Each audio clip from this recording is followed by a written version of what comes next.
صدر Volodymyr Zelensky نے Netherland اور ڈنمارک کی جانب سے امریکی F-16 لڑاکا طیاروں کی فراہمی کی تاریخی فیصلے کا خیر مقدم کیا ہے، جسے روس کی جانب سے اپنے لیے جوہری خطرہ تصور کیا جا رہا ہے۔ خبر رساں ادارے FIP کے مطابق نیدرلینڈ اور ڈنمارک نے یوکرین کو امریکی F-16 لڑاکا طیارے فراہم کرنے کا اعلان کیا ہے، تاہم ان کی تعداد کا تعین نہیں کیا گیا۔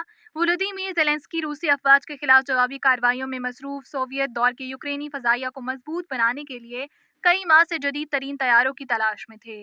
امریکہ نے جمعے کو F-16 طیاروں کی منتقلی کی منظوری کا اعلان کیا تھا۔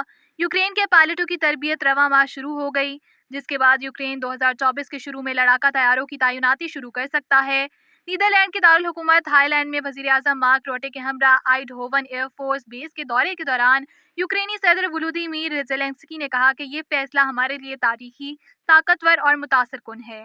مارک روٹے نے کہا کہ یوکرین کو فراہم کیے جانے والے F-16 طیاروں کی تعداد کا تعین نہیں کیا گیا، لیکن ولودیمیر زیلنسکی نے بعد میں ایک بیان میں کہا کہ ہمارے جنگجوؤں کو 42 لڑاکا طیارے ملیں گے۔ اس کے بعد ولودیمیر زیلنسکی ڈنمارک کے Skrydstrup air force base پر گئے، جہاں خاتون وزیر اعظم نے ان کا استقبال کیا۔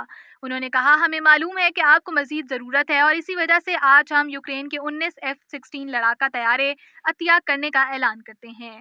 انہوں نے مزید کہا کہ 6 طیارے اس سال کے آخر تک، 8 اگلے سال اور 5 2025 تک فراہم کیے جائیں گے، جس پر ولودیمیر زیلنسکی نے کہا کہ یہ ہمارے لیے ایک بہت طاقتور حمایت ہے۔ تربیتی مشن پہلے ہی شروع ہو چکے ہیں۔ انہوں نے مزید کہا، ہم یوکرین کے لیے مزید نتائج حاصل کرنے کی غرض سے اپنی پوری کوشش کر رہے ہیں۔ بالخصوص آج ہم نے تربیتی مشینز بڑھانے پر تبادلہ خیال کیا۔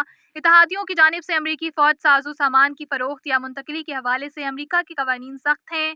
یوکرینی صدر نے کہا، میں صدر جو بائیڈن، امریکی کانگریس کی دونوں جماعتوں اور تمام امریکی عوام کا بھی شکریہ ادا کرتا ہوں، جنہوں نے ایویشن اتحاد اور ہماری مشترکہ آزادی کے فائدے کے لیے غیر متزلزل حمایت اور مسلسل ثابت اقدامات کیے۔ دوسری جانب ان طیاروں کی منظوری پر روس کی جانب سے انتباہ جاری کیا گیا ہے۔ روس کے وزیر خارجہ سرگئی لاروف نے کہا کہ ماسکو F-16 طیاروں کو جوہری خطرہ تصور کرے گا کیونکہ ان میں جوہری ہتھیار لیے جانے کی صلاحیت ہے۔ روس نے یہ بھی دعویٰ کیا کہ اس نے اتوار کو ماسکو کے اس علاقے میں یوکرین کے ڈرون حملوں کو روکا ہے۔ 2 دنوں میں اس طرح کا دوسرا واقعہ ہے۔ دونوں فریقوں نے تنازع کے دوران باقاعدگی سے ڈرون حملوں کی اطلاع دی اور روسی علاقے پر یہ حملے معمول بنتے جا رہے ہیں۔